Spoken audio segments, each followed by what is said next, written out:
Sebelum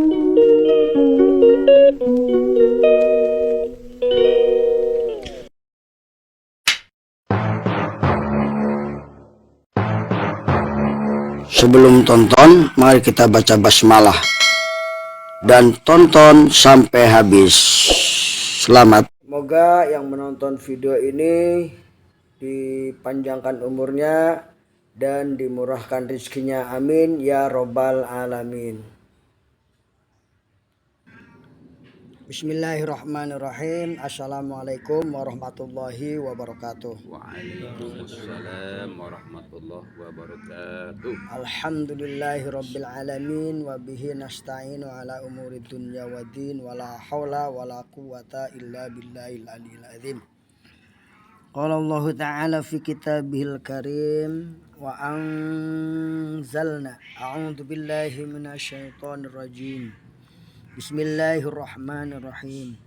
Wa anzalna ilaikal kitaba bil haqqi musaddiqan lima baina yadayhi minal kitab wa muhaiminan alayhi fahkum bainahum bima anzalallah wa la tattabi' ahwa'ahum amma ja'aka minal haqq likullin ja'alna minkum syir'atan wa minhaja walau sya'allahu laja'alakum ummatan wahidatan walakin liyabluwakum fima atakum fastabiqul khairat ilallahi marji'ukum jami'an fayunabbi'ukum bima kuntum fihi takhtalifun.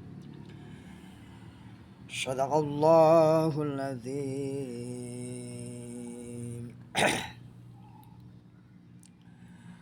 Pada kesempatan kali ini saya dikasih amanah untuk menyampaikan materi tentang beriman kepada kitab Allah. Dalam muqaddimah tadi saya membacakan sebuah ayat yang merupakan dalil bahwa kita hendaknya mengimani kitab Allah. Dan kami telah menurunkan kepadamu Muhammad kitab Al-Quran dengan benar dan membenarkan apa-apa yang diturunkan dari kitab dan menjaga serta memutuskan di antara mereka dengan apa yang diturunkan oleh Allah Subhanahu wa taala. Surat Al-Maidah ayat 48. Masih panjang nih. Dan janganlah mengikuti keinginan mereka dengan meninggalkan yang telah datang kepadamu dari kebenaran.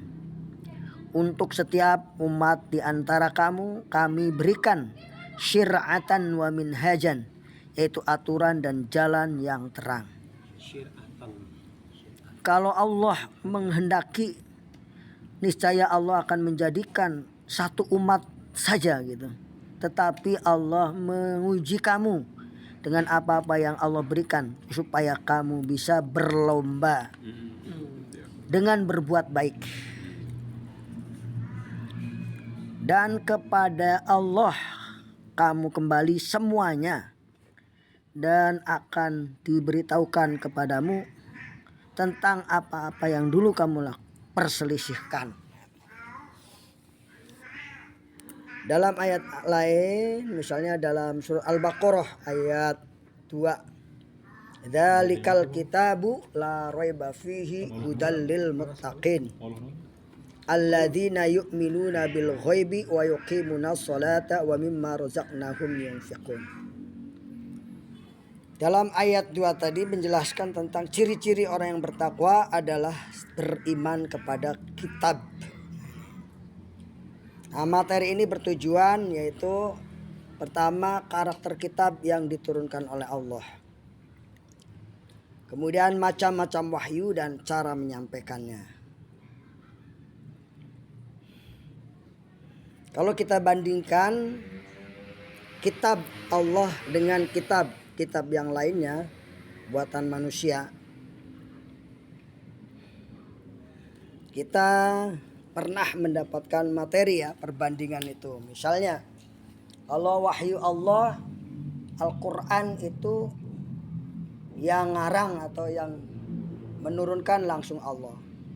Sedangkan kitab Buddha Gautama itu ciptaan manusia. Kitab Weda juga ciptaan manusia. Kitab apalagi tuh? Tripitaka, Sang Sekerta namanya ya. Itu semua ciptaan manusia. Empu Gandring. Tetapi kalau Allah itu Allah langsung yang memberi namanya, yaitu Al-Quranul Karim itu kitabnya. Terima kasih. Terima kasih ya. Terima kasih. Beriman kepada kitab Allah adalah salah satu aspek penting dalam hidup. Kita juga pernah mendapatkan materi dulu ya terkait dengan perumpamaan ketika Allah memproduksi sebuah perumpamaan sebuah perusahaan memproduksi sebuah mobil, maka dia akan menciptakan Manualnya. Hah? Manualnya. Bukunya ya, pedomannya, manualnya. Manual book. Begitu juga Allah menciptakan manusia dan seisinya itu ada manual booknya, yaitu Al-Quran. Tujuannya adalah untuk apa? Supaya cocok, supaya awet, supaya tetap lestari gitu ya. Bisa jalan dengan lancar. Bukan cuma teman nafsu angkatan aneh, bangsa lagi. Bagaimana kita merasakan keimanan kita kepada kitab Allah atau kepada Al-Quran ini? Gimana kata Rasulullah, barang siapa membaca Al-Quran sesungguhnya dia sedang berdialog dengan Allah. Jadi ketika kita membaca Quran, membaca kitab Allah, itu bagaimana kita merasakan curhatan-curhatan Allah, curhatan-curhatan kita kepada Allah. Oh, sehingga kita betul-betul orang-orang yang bil haqqi musaddiqan, orang-orang yang betul membenarkan kitab itu dengan musaddiqan, dengan benar gitu.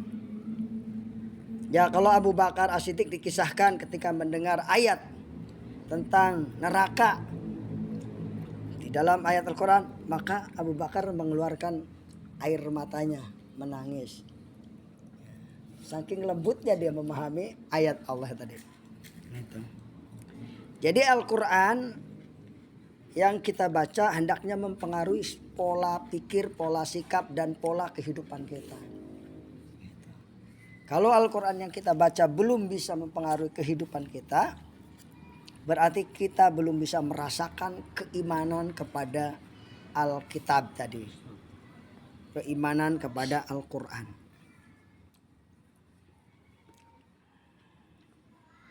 Sesungguhnya seseorang yang memiliki iman kepada kitab akan merasa lebih dekat dengan Allah dan berusaha untuk mengikuti ajarannya.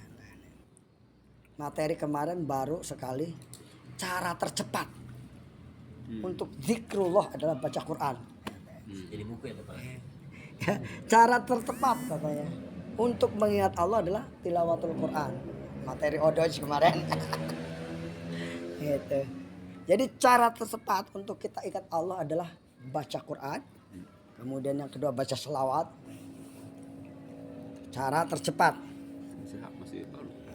Kalau ingin cepat kita mengingat Allah yaitu membaca Al-Quran.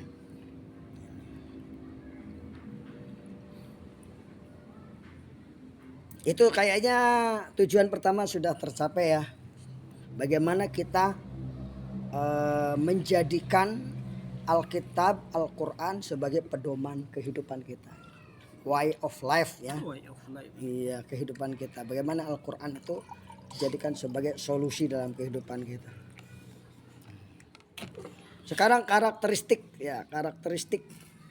kitab yang diturunkan Allah. Sebagaimana tadi telah saya sampaikan di awal bahwa kalau dibanding dengan kitab-kitab yang lainnya bahwa Al-Quran itu sumber yang benar itu dari Allah langsung. Sedangkan kitab yang lainnya itu dari tangan-tangan manusia. Yang kedua, karakteristiknya adalah Al-Quran merupakan petunjuk atau bimbingan untuk manusia dalam menjalani hidup. Jadi Al-Quran adalah hudan lil muttaqin, petunjuk bagi orang-orang yang ingin menjalankan perintah Allah dan menjauhi larangan Allah, yaitu Al-Quran. Berisi tentang akidah, syariah, dan akhlak. Al-Quran di dalamnya berisi tentang akidah, syariah, dan akhlak. Bahkan kalau kita kembangkan ternyata Al-Quran berisi juga tentang ekonomi. Al-Quran berisi tentang kehidupan sosial. Al-Quran berisi tentang pernikahan.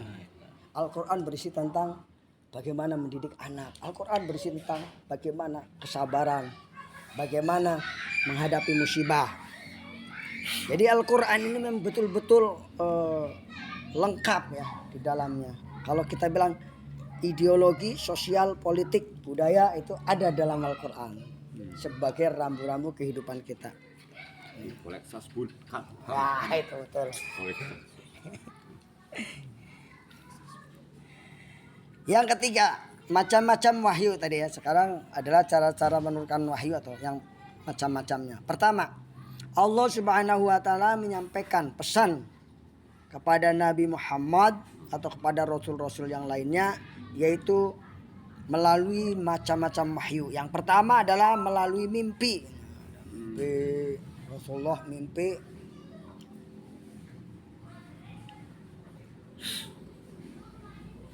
ternyata itu adalah wahyu gitu. Nabi Ibrahim ya. Seperti Nabi Ibrahim mimpi disuruh menyembelih Ismail ya. Kemudian yang kedua melalui malaikat.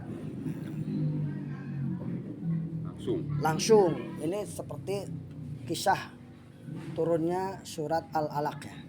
Ketika Nabi sedang ujlah atau sedang menyendiri di gua Hiro ya. Kemudian datanglah malaikat dan menekap ya. Iqra ya Muhammad, Iqra ya Muhammad, Iqra ya Muhammad. Kemudian Nabi Muhammad menjawab, ma ana biqari'in. Aku tidak bisa baca. Kemudian diajarin, bismi rabbikal ladzi khalaq. Khalaqal insana min 'alaq. Itulah wahyu pertama turun ayat 1 sampai dengan ayat 5. Yang ketiga wahyu turun melalui ilham.